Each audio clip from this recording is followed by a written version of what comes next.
সংগ্রাম সংগ্রাম আপোষ না সংগ্রাম সংগ্রাম সংগ্রাম দালালি নয় রাজপথ দালালি নয় রাজপথ রাজপথে থেকে আমরা প্রমাণ করে দিয়েছি দালালদের ভবিষ্যৎ খুব একটা ভালো হয় না। এখনো সচিবালয়ের ভেতরে গোয়েন্দা সংস্থার ভেতরে আহতদের সুচিকিৎসা এবং শহীদ পরিবারের সম্মান, এর সাথে সাথে আমাদের আরো একটা জিনিস প্রয়োজন, সেটা হচ্ছে এই বিপ্লবের স্বীকৃতি। আমরা আজকে এখান থেকে বলতে চাই, সরকার যেহেতু দায়িত্ব নিয়েছে, রাষ্ট্র যেহেতু দায়িত্ব নিয়েছে, অতি দ্রুত আমাদের প্রক্লেমেশন দিতে হবে। জুলাই বিপ্লবের ঘোষণাপত্র আপনারা শুনতে চান? জুলাই বিপ্লবের ঘোষণাপত্রের সাথে সাথে আমাদের অধিকারও লাগবে। 30 বছর হয়ে গেছে ছাত্র সংসদ, ছাত্ররা ভোট দিতে পারে নাই। দেশের আনাচে কানাচে প্রত্যেকটি প্রতিষ্ঠানে যেখানে যেখানে ছাত্র সংসদ আছে সব জায়গায় ভোট দিতে হবে, ডাকসু দিতে হবে, রাকসু দিতে হবে, জাকসু দিতে হবে। আপনারা কি ভোট দিতে চান কিনা? বেশি কিছু বলার নেই। মানুষের উপস্থিতি দেখে, জনসমুদ্রের ঢল দেখে আবেগে আপ্লুত হয়ে যাচ্ছি।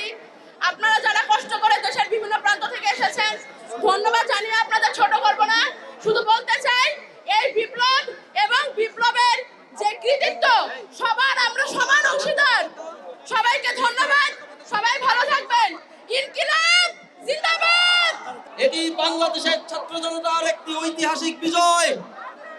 বাংলাদেশে 1971 সালের মুক্তিযুদ্ধের পর থেকে দুর্ভাগ্যজনকভাবে আমরা কখনো আমাদের আকাঙ্ক্ষা আইনের ভাষায় লিখতে পারি নাই, আমাদের জনগণের রাষ্ট্র তৈরি করতে পারি নাই।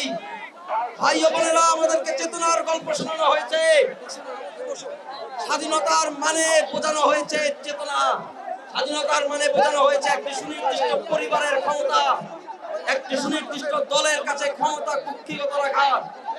আমরা বলেছি 24-এর গণঅভ্যুত্থানের স্পিরিট হচ্ছে বাংলাদেশের জনগণের খাদ্য, বস্ত্র, বাসস্থান, চিকিৎসার অধিকার, বাংলাদেশের কৃষক শ্রমিকের বেঁচে থাকবার অধিকার, বাংলাদেশের ছাত্র ভাই বোনদের শিক্ষার অধিকার, বাংলাদেশের মানুষের স্বার্থ অধিকার, বাংলাদেশের মানুষের সার্বভৌমত্বের অধিকার, বাংলাদেশ রাষ্ট্রের স্বাধীনতা।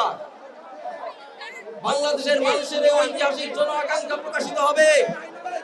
আমরা সকলে আমাদের এই ঐতিহাসিক বিজয়কে উদযাপন করব। বাংলাদেশে গণঅভ্যুত্থানে অংশগ্রহণকারী সকল পক্ষ এতে অংশগ্রহণ করবেন। আমরা এই মহাসমাবেশ থেকে সেই ঘোষণাপত্রে বাংলাদেশের জনগণ, ছাত্র জনতার আকাঙ্ক্ষা লিপিবদ্ধ করবার প্রতিশ্রুতি এবং অঙ্গীকারবদ্ধ হলাম। আমরা সবাই সেই ঐতিহাসিক মুহূর্তে উপস্থিত থেকে নিজেদের ন্যায্য হিস্সা বুঝে নিয়ে আমাদের নিজেদের অধিকার আদায় করে নিব। সামনের দিনের সেই লড়াইয়ে আমরা একসাথে থাকবো।